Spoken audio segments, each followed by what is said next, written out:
যাবে আমাৰ যাবে আচ্ছা জিন্দাবাদ আচ্ছা জিন্দাবাদ আচ্ছা জিন্দাবাদ শ্ৰমিকৰ সমস্যা সমাধান কৰিবই লাগিব। খুমধাই কৰ্ণাটিং চাহ বাগিচাত আচ্ছাৰ উদ্যোগত চাহ শ্ৰমিকৰ তীব্ৰ প্ৰতিবাদ। আজি চাহ জনজাতি ছাত্ৰ সন্থা চমুকৈ আচ্ছাৰ খুমধাই শাখাৰ উদ্যোগত আৰু কৰ্ণাটিং চাহ বাগিচাৰ উপশাখাৰ অধীনত চাহ বাগিচা কাৰ্যালয়ৰ সন্মুখত চাহ শ্ৰমিকসকলে তীব্ৰ প্ৰতিবাদ সাব্যস্ত কৰে। চাহ বাগিচা কৰ্তৃপক্ষই ব্ৰিটিছৰ দমন নীতিৰে বাগিচা পৰিচালনা কৰাৰ অভিযোগ উত্থাপন কৰিছে। শ্ৰমিকৰ বিৰুদ্ধে শোষণ নচলিব, বাগিচাৰ শ্ৰমিকৰ মজুৰি বৃদ্ধি কৰক আদি শ্লোগানেৰে বাগিচাৰ পৰিৱেশ উত্তাল কৰি তোলে। প্ৰতিবাদকাৰীসকলে চাহ শ্ৰমিকৰ মজুৰি ৩৫১ টকালৈ বৃদ্ধি কৰা, চাহ বাগিচাৰ উপপথসমূহ পকীকৰণ কৰা তথা মেৰামতি, বাগিচাৰ ভূমি সন্দেহজনক নাগৰিকৰ পৰা বেদখলমুক্ত কৰা, চিকিৎসাকে ধৰি অন্যান্য সা সুবিধাসমূহ উন্নীতকৰণকে ধৰি মুঠ ১১টা দাবী সম্বলিত এখন স্মাৰক পত্ৰ বাগিচাৰ পৰিচালকৰ হাতত প্ৰদান কৰে।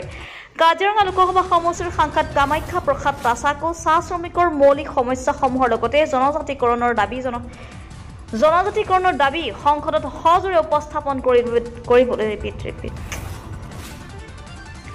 কাজিৰঙা লোকসভা সমষ্টিৰ সাংসদ কামাখ্যা প্ৰসাদ তাছাকো চাহ শ্ৰমিকৰ মৌলিক সমস্যাসমূহৰ লগতে জনজাতিকৰণৰ দাবী সংসদত সজোৰে উপস্থাপন কৰিবলৈ দাবী জনায়।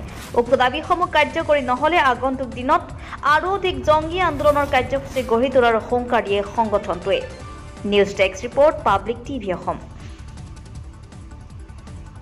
যিহেতু ৩৫১ টকাৰ কথাটো কৈ আছে, সেইটো গভৰ্ণমেণ্টৰ লগত কথা পতা হৈ আছে আৰু আশা কৰোঁ যে সেইটো সোনকালে হৈ যাব লাগে।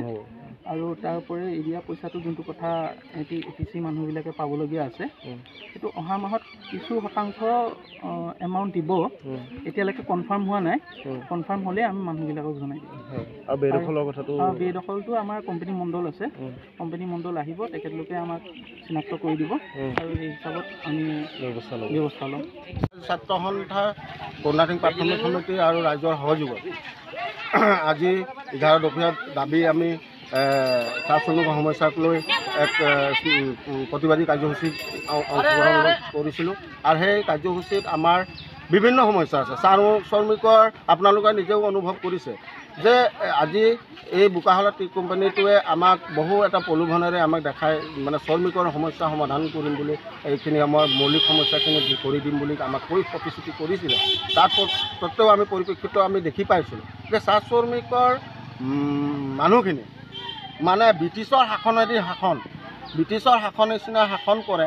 আৰু সেই শাসন হিচাপে আমি বাৰম্বাৰ বাগিচা কৰ্তৃপক্ষক আমি এই বিষয়টি আমি জনাই আহিছিলোঁ, কিন্তু ইয়াত একেমাত্ৰ দুৰ্দশাই আমি দেখি পাইছোঁ, সমাধান কোনো আমি নেদেখিলোঁ। আৰু সেইকাৰণে আমি এই প্ৰতিবাদী কাৰ্যসূচীৰ জৰিয়তে আমি স্মাৰক পত্ৰ আমাৰ মেনেজাৰক আমি দিছোঁ আৰু অতি শীঘ্ৰে ইয়াৰ সমাধান বিচাৰিছোঁ। আৰু ইতিমধ্যে আমাক কথাও দিছে, 2-এটা বিষয় লৈ সমাধান কৰি দিম বুলি কথাও দিছে। আৰু যদিহে এই সমস্যাখিনি সম্পূৰ্ণ নহয়, কিন্তু ইয়াতকৈ জংগী আন্দোলন ল'বলৈ আমি বাধ্য হ'ম।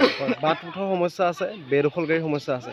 বাট পথৰ সমস্যা আমাৰ বাট পথৰ সমস্যাটো আমাৰ বাগিচাৰ কৰ্তৃপক্ষই যিটো নলা নৰ্দমা আমাৰ লাইন মাজৰ আছে, বাট পথৰ যিটো সমস্যা, বোকাৰ মাটি যেতিয়া বৰষুণ দিয়ে মানুহে শ্ৰমিকে ঘৰৰ পৰা ওলাই আহিব নোৱাৰে। তেনেস্থলত শ্ৰমিকে বাগিচাৰ কৰ্তৃপক্ষ না কোনো ইটা পেলায়, না কোনো ৰাবিজ পেলায়, না একো এম্বুলেঞ্চ এখনো যাব নোৱাৰে। আমি ঠেলাত উঠাই লৈ আনো। আপোনালোকক কেতিয়াবা আমি ভিডিঅ' ফুটেজ কিছুমান আছে, আপোনালোকক দেখাম। আমালোকে বোকাৰ সময়ছোৱাত, এতিয়াতো বোকা নাই, বৰষুণ নাই কাৰণে বোকা নাই, কিন্তু বোকা সময়ছোৱাত মানুহে ওলাব নোৱাৰে। স্কুলৰ ছাত্ৰ ছাত্ৰীয়ে আমাৰ ঘৰমুৱা হৈ যায় বোকাৰ কাৰণে, স্কুল যাব নোৱাৰে। সেই তেনেকুৱা সমস্যা আছে। আৰু আপোনাৰ যিটো নেকি সন্দেহজনক আমাৰ যিসকল বাগিচাত আছে, সেইসকলক পৰিচালকে নিজেই তদন্ত এটা লাইন চকীদাৰ আছে, তেখেতৰ যোগেদি যিসকল সন্দেহজনক আছে সেইসকলে নিজেই চিনাক্ত কৰি সিহঁতক বিৰোধ ব্যৱস্থা ল'ব বুলি আমি আশা ৰাখিলোঁ। হয়, আৰু যিহেতু সাংসদগৰাকী কাজিৰঙা লোকসভা সমষ্টিৰ সাংসদ, তেখেত আপোনাৰ চাহ জনজাতিক প্ৰতিনিধিত্ব কৰে, তেখেতক কি ক'ব আৰু মুখ্যমন্ত্ৰীলৈ কি আহ্বান জনাব? তেখেতক আমি সাংসদ হিচাপে তেখেতক আমাৰ চাহ জনগোষ্ঠীয়ে যে তেখেতে আমাৰ প্ৰতিনিধিত্ব কৰা এজন সাংসদ, আৰু সেই হিচাপে আমি তেখেতক এটাই কথা ক'ব বিচাৰোঁ যে আমাৰ চাহ শ্ৰমিকৰ বিভিন্ন একদম সমস্যা, সেই সমস্যাটো আপোনাক মানে ভাষাৰে প্ৰকাশ কৰি দিব নোৱাৰোঁ। যিহেতু আমি আজি তাৰিখ 200 বছৰ আমি নিজকে কওঁ যে আমি চাহ বাগিচাত বসবাস কৰা আমি 200 বছৰ নিজকে ক'ব বিচাৰোঁ, কিন্তু 200 বছৰ হ'লেও আজি আমাৰ ভূমি পট্টা নাই, ভূমিৰ পট্টা নাই। আজি নিজৰ যিটো বসবাস কৰা জেগাটোত আমি ভূমিৰ নিজৰ পট্টা পোৱা নাই।